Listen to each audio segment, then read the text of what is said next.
Hi everybody, Tim Emerson from Kuan Healing.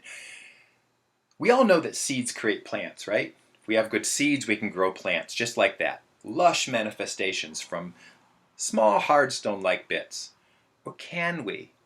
See, we know this, it's very simple, and yet some people have a green thumb and others can't keep a plant alive, let alone flourishing. Even successful plant growers can find they do well with some plants but struggle to grow others. Or that some years the plants do well while other years they don't, for whatever reasons.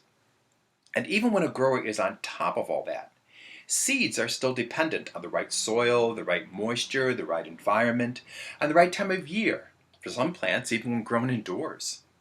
So the truth is that we don't know, or rather, we know some things but not others. Even with strong knowledge, though, those other things can keep us from successfully cultivating those plants. Admitting we don't know lets us learn. Ironically, sometimes the most knowledgeable can struggle the most because they already know that. Now, imagine that while surrounded by dead plants, our growers insisted, in response to every suggestion, look, I already know. Outright denial of what's actually the case they clearly don't know. So healing is like that too. We don't know when we know some. We all have an amazing capacity to heal. This is well known. And at the same time, people have trouble actually believing it. I get this because I used to feel similarly.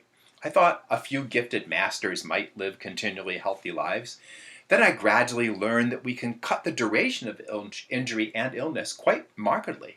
Later, I learned we can recognize when illness is coming and ward it off before it hits.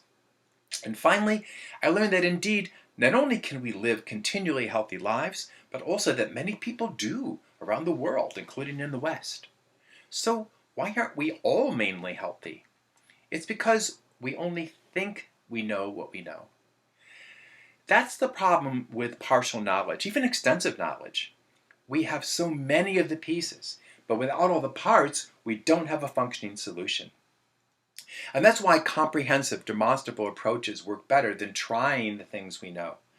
Something like Ayurveda, for example, works because it covers so many of the bases that it tends to find the actual problem, whether we think that was the problem or not. Knowing then is when we can actually live in continual health, when we can actually heal ourselves, when we can recognize illness before it comes, when we can learn to live lives that keep us healthy on all levels. Most people know something about breathing, but how many can breathe the way out of a cold in a morning's meditation? Lots of us do yoga, but how many can use it to release disease? Lots of us understand we're energy, but how many can use this understanding to keep their energetic connection vibrant? Anyone can learn self-healing. Once we let go of, yes, I know. We often say we manifest the world around us, but rarely do we look at the world around us as a reflection of what we're actually manifesting and hold our feet to the fire. If that world is other than what we desire, and that will often be the case as we continually expand, then we'll need to learn pieces we've never had to know before.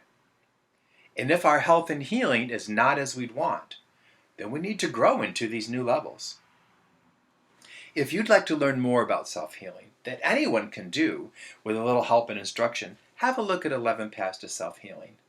You'll get more information, media quotes, testimonials in the link right under this video. Better health and happiness are indeed possible now.